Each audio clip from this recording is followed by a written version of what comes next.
Bonjour tout le monde et bienvenue à la deuxième partie des participations au forum dans le cadre du cours de données fondamentales de la mondialisation. Mon équipe et moi-même sommes très fiers de présenter le premier sujet, le protectionnisme dans les pays développés. Avant de commencer, je me présente, mon nom est Jessica Parent, je suis étudiante en administration, profil marketing, gestion internationale. Je suis présentement au passage intégré vers le MBA en gestion internationale et je serai la voix de mon équipe pour cette courte présentation. Donc, Marissa Mercier-Grégoire à la maîtrise en droit international et transnational, Stéphanie Boivin au MBA en gestion internationale, Marie-Dominique Simard à la maîtrise en relations internationales.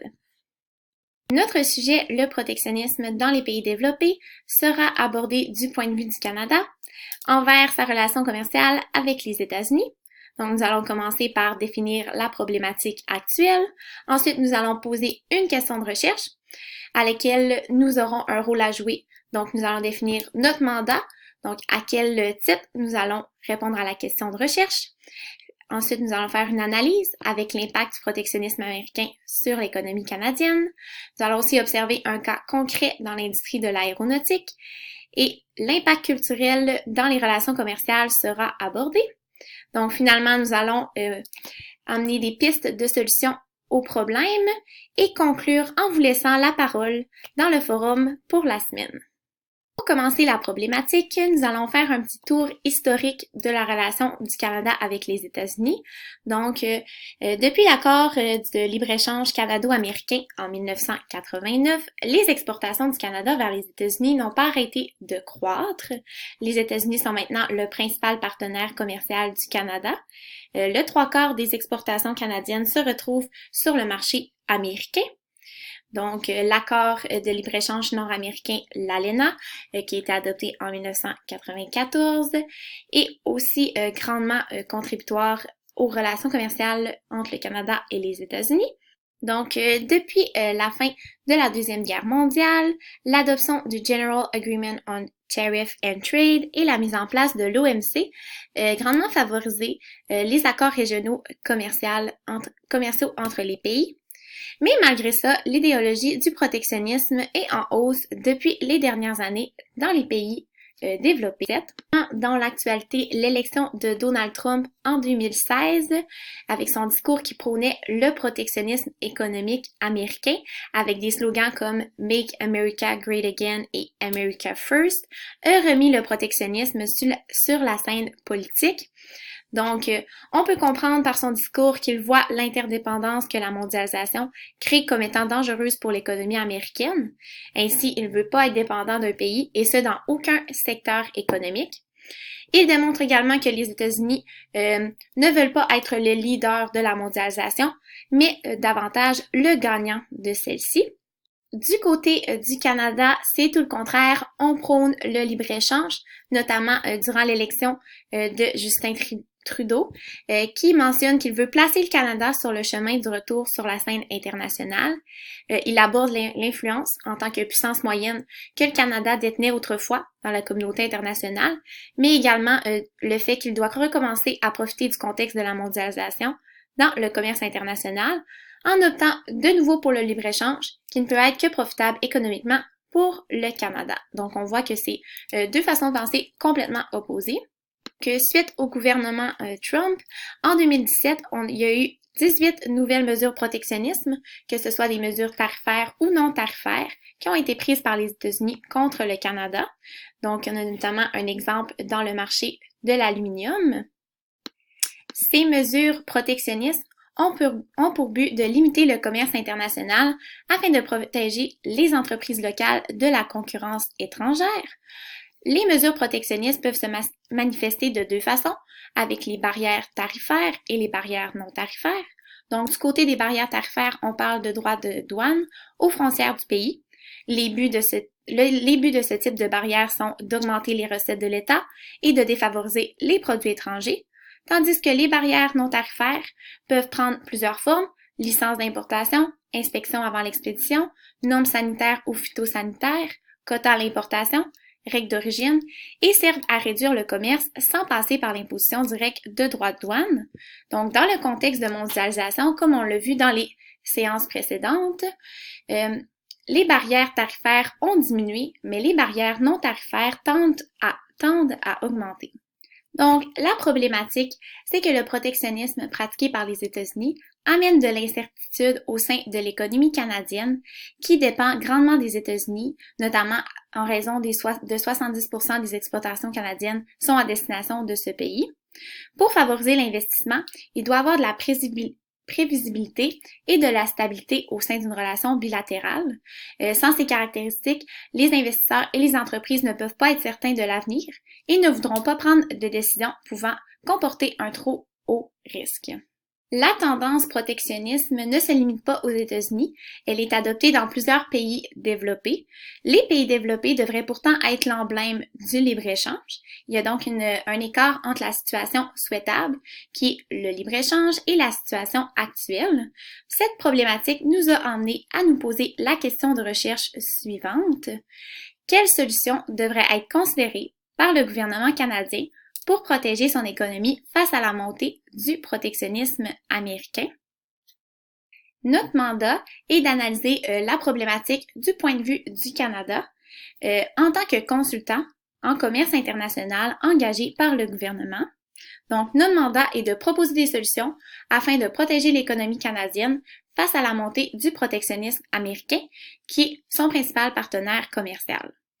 Nous allons trouver des solutions et les visualiser dans un diagramme Gantt qui présentera les actions concrètes sur un horizon de 3 ans.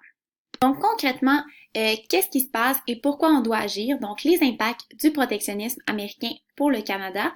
On l'a mentionné, il y a une dépendance du Canada à l'économie américaine. Les exportations canadiennes se retrouvent principalement dans les secteurs de l'automobile, de l'aéronautique, une petite coquille ici, des pâtes et papiers, du pétrole, des machineries et des mines, des métaux et du plastique. Donc, le déficit commercial américain avec le Canada s'élevait à 19 milliards en 2018, et ce même si le Canada est le deuxième partenaire commercial des États-Unis après la Chine et que les échanges entre ces deux pays totalisent 2,4 milliards par jour. Au-delà des échanges commerciaux, c'est vraiment une économie binationale entre les deux pays. Donc, il y a plus de 40% des produits manufacturés canadiens qui sont à la destination des États-Unis, qui vont aussi contenir des composantes américaines. Donc, il y a une forte intégration des investissements entre les deux pays. Le Canada est la deuxième destination pour les investissements américains à l'étranger, ce qui représente des actifs d'environ 388 milliards. Les ventes des sociétés américaines basées au Canada sont quant à elles chiffrées à 612 milliards de dollars en 2014, et il y a plusieurs États et villes américaines qui profitent de leur exportation vers le Canada. Ainsi, le Canada représente le principal acheteur étranger pour les biens produits dans 35 États américains. Les politiques économiques de l'administration Trump ont pour effet d'augmenter la compétitivité des entreprises américaines au détriment des entreprises canadiennes. Et sans mesure compensatoire de la part du gouvernement canadien, l'exode des entreprises canadiennes vers les États-Unis, qui est déjà en cours depuis quelques années, pourrait se poursuivre. Donc, dans la foulée des réformes protectionnistes du président Trump, on ne peut pas exclure que certaines entreprises canadiennes qui exportent le plus gros de leur production vers les États-Unis optent pour s'installer de l'autre côté de la frontière. Donc, hypothétiquement, pour le moment, le cas d'un ajustement fiscal à la frontière serait susceptible d'avoir un impact significatif pour les économies canadiennes. Selon une étude récente de la Banque nationale, une taxe sur les exportations de 10% ferait chuter les exportations de biens canadiens, excluant le pétrole, de 9%. Donc, cette taxe pourrait réduire les exportations canadiennes aux États-Unis de 30 milliards, soit 5% de la taille de l'économie canadienne.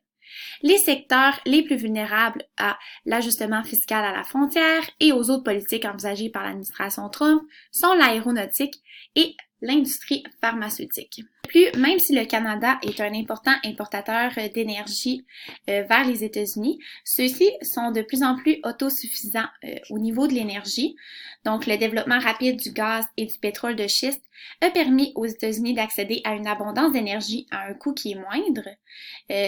Ça a comme conséquence que les industries canadiennes qui œuvrent dans le secteur bénéficieront plus longtemps d'un avantage comparatif. Donc, l'exemple récent d'Hydro-Québec, qui n'a pas été retenu par les États du Massachusetts, du Connecticut et du Rhode Island pour un gigantesque contrat d'achat d'électricité, montre que le secteur de l'énergie est devenu plus concurrentiel du côté des États-Unis. Donc, les autorités américaines dans ce choix ont plutôt opté pour des projets basés sur l'énergie éolienne et solaire qui étaient produites localement. Donc, malgré la latitude que les États-Unis disposent en raison de leur prééminence économique, ils sont toujours pas à l'abri de représailles de leurs partenaires commerciaux et économiques, comme le Canada ou le Mexique. Le gouvernement de Trump peut exiger de nouvelles mesures non tarifaires si elles n'entrent pas dans les sujets de l'ALENA ou maintenant de l'accord Canada-États-Unis-Mexique lorsqu'il sera ratifié.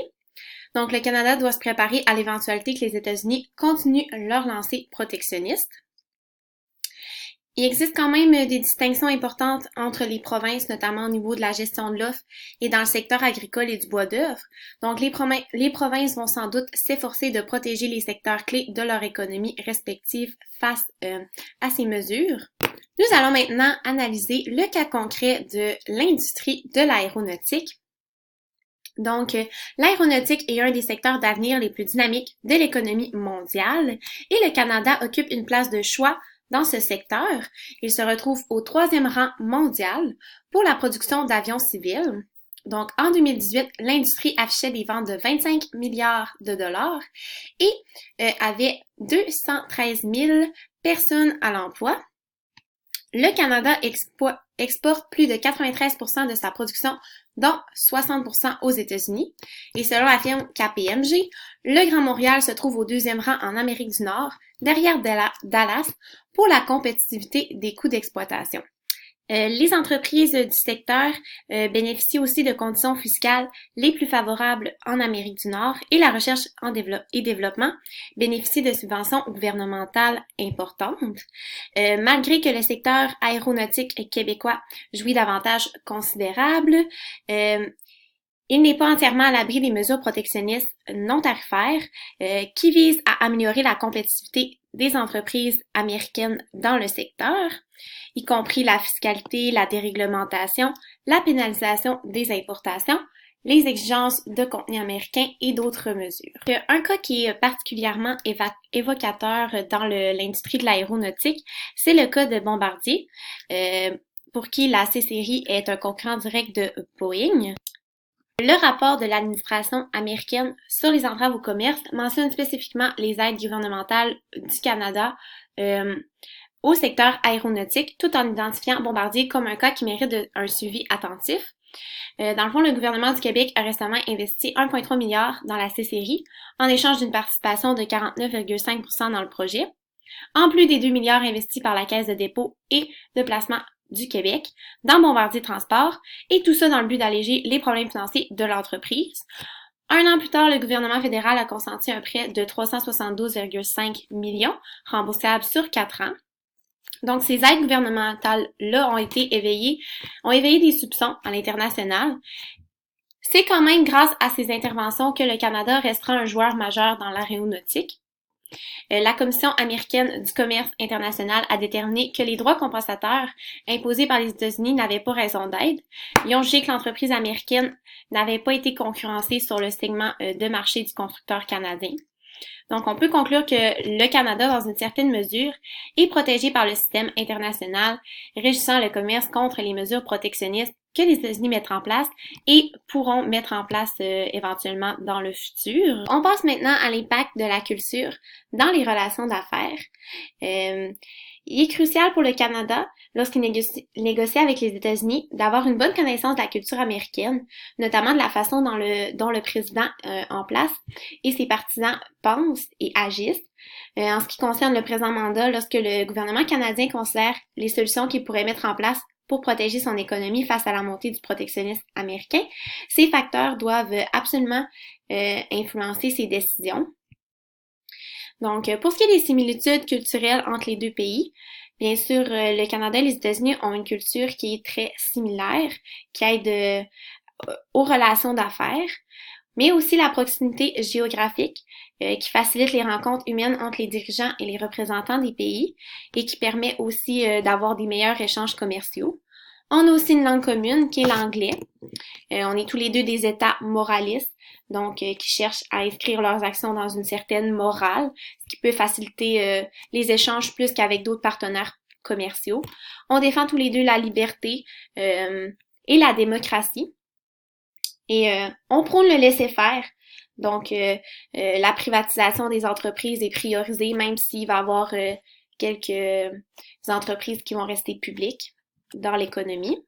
Maintenant, pour ce qui est des différences culturelles entre les deux pays, pour ce qui est des États-Unis, il y a un fort sentiment d'appartenance à la nation. On entend souvent Made in America, même avec Donald Trump, America First. Donc, ils ont vraiment un nationalisme qui est plus fort qu'au Canada. Aussi, ils ont vraiment une conscience très forte d'avoir raison. Parfois, ils croient qu'ils ont le droit de ne pas respecter certaines règles de l'OMC ou de l'ALENA si c'est pour protéger leur économie nationale. Pour ce qui est du Canada, on a longtemps joué un rôle médiateur sur la scène internationale, notamment lors de la crise du canal de Suez pendant la guerre froide, ce qui a impliqué qu'il a développé une aptitude à pas seulement prendre en compte sa façon de penser, mais aussi à tenter de comprendre la vision des autres pays. Donc, le Canada, plutôt que d'être fier de son économie comme les États-Unis, est fier de la place qu'il a pu se tailler sur la scène internationale en tant que puissance moyenne. Pour ce qui est de plus le président des États-Unis, donc Donald Trump, il y a plusieurs raisons reliées à la culture qui peuvent expliquer l'élection du président. Donc, pour plusieurs de ses partisans, la mondialisation était perçue comme avoir entraîné la chute de l'emploi manufacturier à partir des années 2000, ce qui fait que la classe ouvrière blanche est devenue plus protectionniste. Ce problème a été accentué aussi par la crise financière. À la même époque, il y a également un déclin général de l'industrie américaine. Donc, par exemple, en 1962, la majorité de l'industrie automobile était détenue par des entreprises américaines. Aujourd'hui, c'est le Japon qui a réussi à prendre la place des États-Unis dans ce domaine-là, ce qui a créé de nombreuses pertes d'emplois. Donc, pour être élu, Donald Trump a adopté un discours caractérisé comme étant populiste, qui fait partie de la culture politique de ce pays depuis peu de temps. Ce genre de discours prétend défendre les intérêts du peuple et les demandes de celui-ci. Donc, pour aller chercher des votes, le président a parlé de la classe ouvrière blanche en leur promettant qu'elle allait recréer l'Amérique productrice d'autrefois avec tous les emplois dont elle comportait. Quant au Canada, il y a une vision qui était différente. Donc, sans nier que certains partis politiques peuvent être populistes, c'est des discours qui sont plutôt multiculturalistes, qui ont mené à l'élection de Justin Trudeau. Effectivement, le Canada est plus porté vers l'immigration que les États-Unis. Ainsi, Justin Trudeau va tenter de répondre aux besoins et aux demandes des Canadiens blancs, mais aussi des immigrants et des Canadiens d'origine étrangère. Lorsque le Canada négocie avec les États-Unis, il doit prendre en compte que pour ce pays-là, l'immigration, il n'y a pas autant d'importance dans son économie. Ainsi, il ne doit pas obliger de protéger sa population dans sa globalité, mais il doit être conscient que les États-Unis ne feront pas de concessions et que ça a effet de pénaliser, qui pourrait avoir des effets de pénaliser sa classe ouvrière. Pour finaliser l'aspect culturel dans les relations d'affaires, on va montrer que les différences des cultures ont été reflétées lors de la renégociation de l'ALENA. Le Canada y a adopté une attitude qui était beaucoup plus vers la médiation avec les États-Unis et le Mexique pour arriver à un nouvel accord. Donc, il était prêt à faire des concessions puisqu'il ne voulait pas pénaliser sa population si aucun accord a été conclu. Il a adopté une attitude basée sur le respect mutuel. Quant aux États-Unis, on a imposé des conditions au Canada. On n'a pas voulu faire de concessions. On a aussi également montré que c'est uniquement le Canada qui avait tort dans sa politique commerciale, notamment en ce qui concerne la gestion de l'offre. Donc, les États-Unis, lors des négociations, ils adoptent souvent un comportement pour obtenir ce qu'ils veulent. C'est donc possible de caractériser cette attitude-là venant de la culture américaine comme étant un peu plus dominatrice. Justement parce que le Canada, le libre-échange puis les accords régionaux sont importants, il a accepté de faire des concessions. Donc, si on peut faire une petite conclusion, le Canada doit être en mesure de gérer les certaines différences culturelles avec les États-Unis, notamment en politique, quand il est question de débattre et de négocier sur les renégociations des accords commerciaux ou sur toute autre négociation avec les États-Unis. Donc, c'est ce qui fait le tour pour l'analyse de la problématique du protectionnisme américain du point de vue du Canada. On va passer maintenant aux pistes de solutions que nous allons apporter à la question de recherche qui était quelle solution le gouvernement canadien peut mettre en place pour protéger son économie face à la montée du protectionnisme américain. Donc, la première solution qu'on propose, c'est de diversifier les liens commerciaux afin de réduire la dépendance aux États-Unis qui est présentement très grande. On suggère au Canada de se tourner vers ses partenaires européens, mais aussi vers des économies émergentes d'Amérique latine et d'Asie pour conclure de nouveaux partenaires commerciaux ou du moins entamer des négociations pour ceux-ci. D'ailleurs, Burney et Hampson recommandent au Canada d'utiliser ces avantages comparatifs dans ses relations commerciales, notamment en commerçant notre énergie, notre agriculture, mais aussi notre expérience et notre expertise qu'on a acquise au fil des années, dont les pays en développement pourraient avoir besoin. Donc, juste pour donner un exemple, il y a un contrat qui a été donné à des entreprises canadiennes en Chine pour la construction de turbines et de générateurs pour des barrages hydroélectriques. Donc, ça montre qu'on a des connaissances techniques exportables vers les marchés qui sont plus en croissance. Pour atteindre cette intensification des liens commerciaux avec le reste du monde, le Canada a intérêt à poursuivre ses discussions préliminaires et ses négociations en cours pour des accords avec des pays émergents. Notons qu'il y a des discussions préliminaires pour des accords de libre-échange avec la Chine, l'ASEAN, la Thaïlande et les Philippines, ainsi que les négociations en cours pour un accord de libre-échange avec l'Alliance du Pacifique, donc Chili, Colombie, Mexique et le Pérou, et pour des accords de partenariat économique avec l'Inde et le Japon. Donc, la réussite de ces accords sera un pas dans la bonne direction afin de réduire un petit peu la dépendance au marché américain. Pour la deuxième solution, on propose au gouvernement canadien de davantage s'impliquer dans la résolution de problèmes avec l'Organisation mondiale du commerce. Cette solution pourrait contrecarrer le protectionnisme américain en utilisant des mécanismes de règlement différents lorsque surviennent des conflits dans nos relations. Présentement, il y a eu plusieurs problèmes commerciaux avec les États-Unis qui ont demandé d'aller en cours pour trouver une solution. Entre le Canada et les États-Unis, il y a deux organes de règlement de différends, donc le tribunal de l'ALENA et le tribunal de l'OMC. Cependant, il y a des problèmes reliés au recours à ces organes.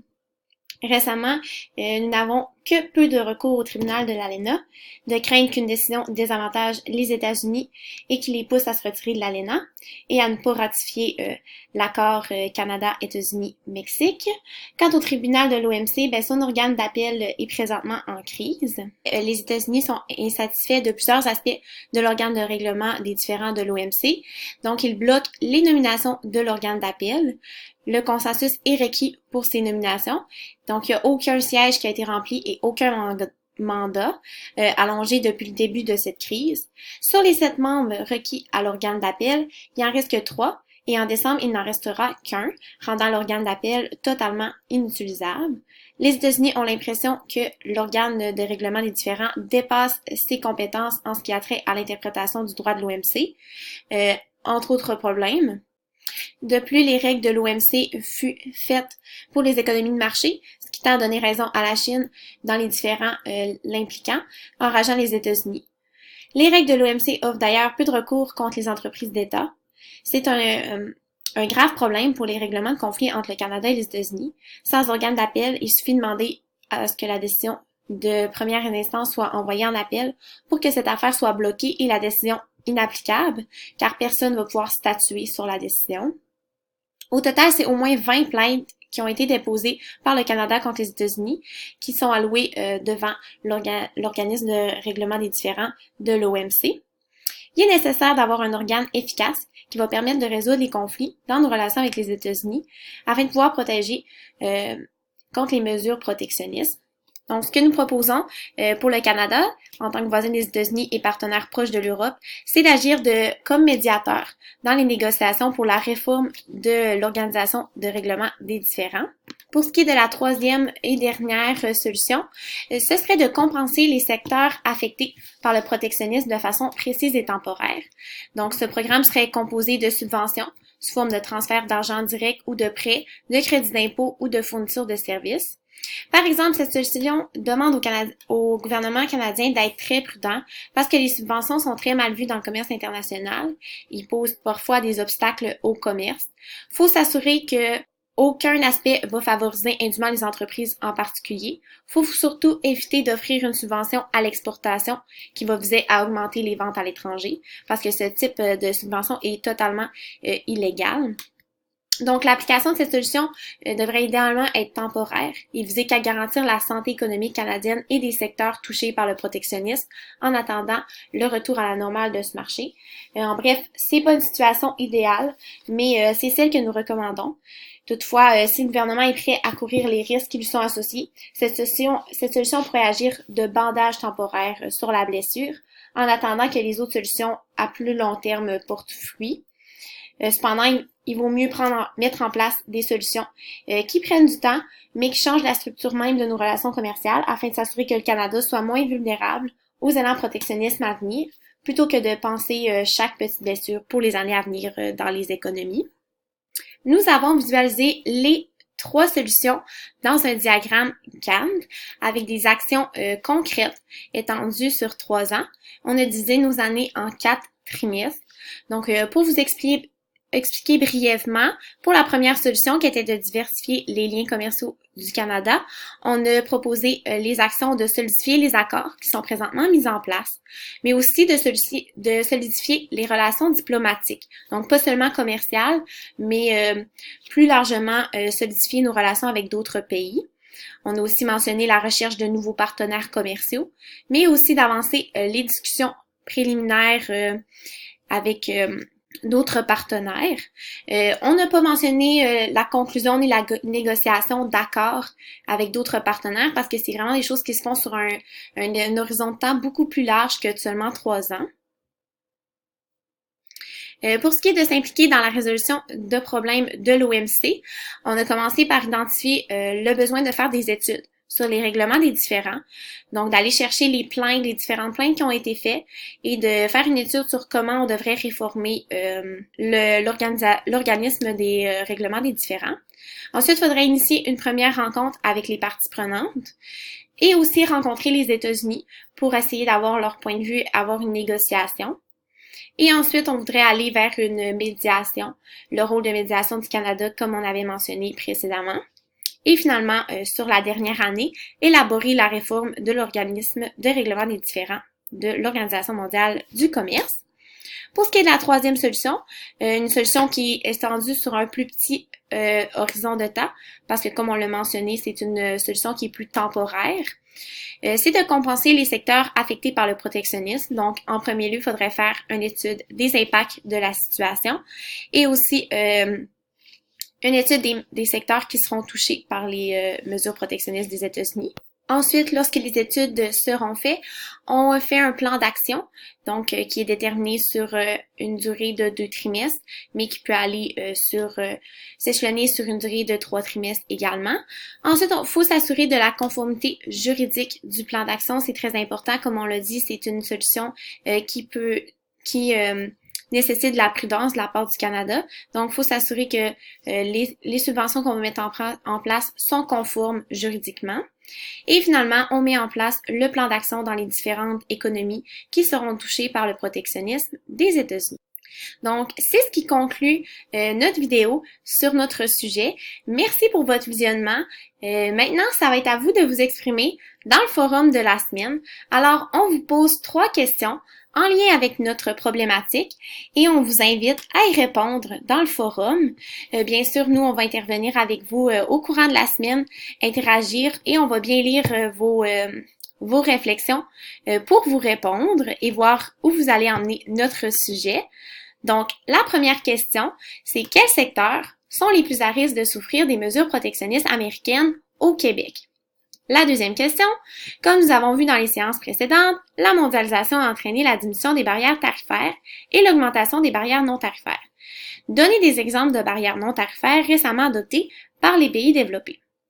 Et finalement, la troisième question, outre l'industrie de l'aéronautique abordée dans la présentation, connaissez-vous des cas particuliers d'entreprises qui pourraient bénéficier de compensation de la part du gouvernement canadien? Donc, je vous souhaite une bonne semaine et au plaisir de lire vos interactions dans le forum.